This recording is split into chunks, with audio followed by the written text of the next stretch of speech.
Hello ಎಲ್ರಿಗೂ ನಮಸ್ಕಾರ ಮತ್ತೆ ನನ್ನ ಚಾನೆಲ್ಗೆ ಸ್ವಾಗತ. ನನ್ನ ಹೆಸರು ವೀಕ್ಷಿತ. ನನ್ನ ಚಾನೆಲ್ ಹೆಸರು ಸಿಂಪ್ಲಿ ಬ್ಯೂಟಿಫುಲ್ ಕನ್ನಡ. ದೋಸೆ ಇಡ್ಲಿಗೆ ಅಕ್ಕಿ ನೆನೆ ಹಾಕುವಾಗ 4 ಕಾಳು ಮೆಂತ್ಯ ಕಾಳು ಸೇರಿಸುವಂತೆ ಮನೆಯಲ್ಲಿರುವ ಹಿರಿಯರು ತಿಳಿಸುತ್ತಾರೆ. ಇಂತಹ ಹಲವು ಔಷಧೀಯ ಗುಣಗಳಿರುವ ಸಾಂಬಾರು ಪದಾರ್ಥಗಳನ್ನು ಬಳಸುವುದು ಹಿಂದಿನಿಂದಲೂ ರೂಢಿಯಲ್ಲಿದೆ. ಮೆಂತ್ಯ ನಮ್ಮ ದೇಹಕ್ಕೆ ತಂಪು, ರಕ್ತದಲ್ಲಿರುವ ಸಕ್ಕರೆ ಪ್ರಮಾಣವನ್ನು ತಗ್ಗಿಸುವುದರಲ್ಲಿ ಇದು ಪ್ರಮುಖ ಪಾತ್ರವನ್ನು ವಹಿಸುತ್ತದೆ.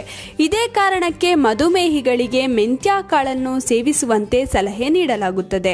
ಹಾಗೆಯೇ ಮೆಂತ್ಯ ಕಾಳು ರಕ್ತದಲ್ಲಿರುವ ಕೊಲೆಸ್ಟ್ರಾಲ್ ಅಂಶವನ್ನು ನಿಯಂತ್ರಿಸುತ್ತದೆ. ಬಾಯಿ ಹುಣ್ಣಿಗೆ ರಾಮಬಾಣ ಈ ಮೆಂತ್ಯ ಕಾಳು. ಅಪಾರ ಔಷಧೀಯ ಗುಣಗಳನ್ನು ಹೊಂದಿರುವ ಸಾಂಬಾರು ಪದಾರ್ಥವಿದು. ಒಳ್ಳೆಯದು ಎಂದು ಕೆಲವರು ವಿಪರೀತವಾಗಿ ಮೆಂತ್ಯ ಕಾಳನ್ನು ಬಳಸುತ್ತಾರೆ. ಅದು ಒಳ್ಳೆಯದಲ್ಲ. ಅತಿಯಾದರೆ ಅಮೃತವು ವಿಷ ಎನ್ನುವ ಗಾದೆ ಮಾತಿದೆ. ಮೆಂತ್ಯದ ವಿಚಾರದಲ್ಲಿ ಬಂದರೆ ಇದು ಅಕ್ಷರಶಃ ಸತ್ಯ. ಬನ್ನಿ ಹಾಗಾದರೆ ವಿಪರೀತವಾಗಿ ಮೆಂತ್ಯದ ಸೇವನೆಯಿಂದ ಉಂಟಾಗುವ ದುಷ್ಪರಿಣಾಮಗಳ ಬಗ್ಗೆ ತಿಳಿಯೋಣ.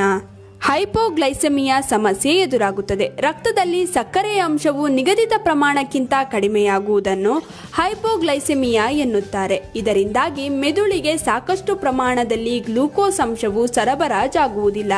ಆದ್ದರಿಂದ ಮೂರ್ಛೆ ತಪ್ಪಬಹುದು, ಮೆದುಳಿಗೆ ಹಾನಿಯಾಗಬಹುದು. ಸಕ್ಕರೆ ಕಾಯಿಲೆ ಇರುವವರು ಗುಳಿಗೆ ಅಥವಾ ಇನ್ಸುಲಿನ್ ಇಂಜೆಕ್ಷನ್ ತೆಗೆದುಕೊಳ್ಳುತ್ತಿದ್ದರೆ ಮೆಂತ್ಯವನ್ನು ಬಳಸುವಾಗ ಅತಿ ಎಚ್ಚರದಿಂದ ಇರಬೇಕಾಗುತ್ತದೆ. ಮೆಂತ್ಯವನ್ನು ಔಷಧಿಯಾಗಿ ಬಳಸುವುದಕ್ಕೆ ಮುನ್ನ ವೈದ್ಯರ ಅನುಮತಿಯನ್ನು ಪಡೆದು ಪ್ರಮಾಣವನ್ನು ನಿಗದಿಪಡಿಸಿಕೊಳ್ಳುವುದು ಒಳ್ಳೆಯದು. ಅಲರ್ಜಿ ಉಂಟಾಗಬಹುದು. ಕೆಲವರ ದೇಹ ಪ್ರಕೃತಿಗೆ ಮೆಂತ್ಯದ ಗುಣಗಳು ಅಷ್ಟಾಗಿ ಹಿಡಿಸುವುದಿಲ್ಲ. ಅಂತಹ ಸಂದರ್ಭಗಳಲ್ಲಿ ಅವರಲ್ಲಿ ಅಲರ್ಜಿಯ ಲಕ್ಷಣಗಳು ಕಾಣಿಸಿಕೊಳ್ಳಬಹುದು.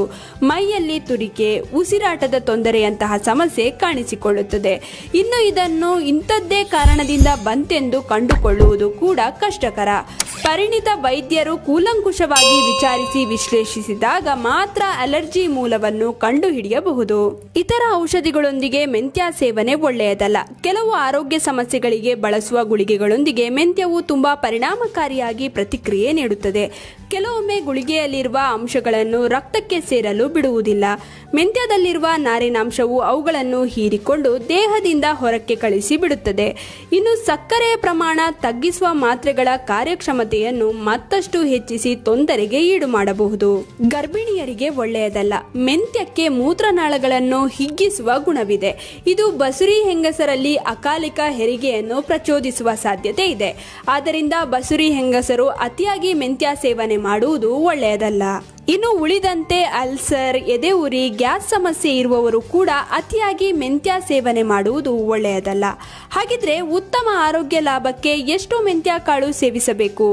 1 ಚಮಚ ಸೇವಿಸಿದರೆ ಉತ್ತಮ. ಅದಕ್ಕಿಂತ ಅಧಿಕ ಸೇವನೆ ಆರೋಗ್ಯದ ದೃಷ್ಟಿಯಿಂದ ಯಾರಿಗೂ ಒಳ್ಳೆಯದಲ್ಲ. ನೋಡಿದ್ರಲ್ಲ, ಈ ವಿಡಿಯೋ ನಿಮ್ಮೆಲ್ರಿಗೂ ಇಷ್ಟ ಆಗಿರುತ್ತೆ ಅಂತ ಅನ್ಕೊಂಡಿದ್ದೀನಿ. ಹೇಗನ್ನಿಸ್ತು ಅಂತ ಕಮೆಂಟ್ ಸೆಕ್ಷನ್ ಅಲ್ಲಿ ತಿಳಿಸೋದನ್ನ ಮರಿಬೇಡಿ. ಆದಷ್ಟು ಈ ವಿಡಿಯೋನ ನಿಮ್ಮ ಫ್ರೆಂಡ್ಸ್ ಹಾಗೂ ಫ್ಯಾಮಿಲಿ ಜೊತೆ ಶೇರ್ ಮಾಡ್ಕೊಳ್ಳಿ. ಹಾಗೆ ಲೈಕ್ ಮಾಡೋದನ್ನ ಮರಿಬೇಡಿ. ನೀವಿನ್ನೂ ನನ್ನ ಚಾನಲ್ ಅನ್ನು ಸಬ್ಸ್ಕ್ರೈಬ್ ಮಾಡ್ಕೊಂಡಿಲ್ಲ ಅಂದ್ರೆ ದಯವಿಟ್ಟು ನನ್ನ ಚಾನಲ್ ಅನ್ನು ಸಬ್ಸ್ಕ್ರೈಬ್ ಮಾಡ್ಕೊಳ್ಳಿ. ಹಾಗೆ ಪಕ್ಕದಲ್ಲೇ ಇರುವ ಬೆಲ್ ಬಟನ್ ಅನ್ನು ಕ್ಲಿಕ್ ಮಾಡಿ. ಹೀಗೆ ಪ್ರೋತ್ಸಾಹ ಕೊಡ್ತಾ ಇರಿ. ಪ್ರೋತ್ಸಾಹ ಕೊಡ್ತಿರೋ ನಿಮ್ಮೆಲ್ರಿಗೂ ತುಂಬಾನೇ ಥ್ಯಾಂಕ್ ಯು.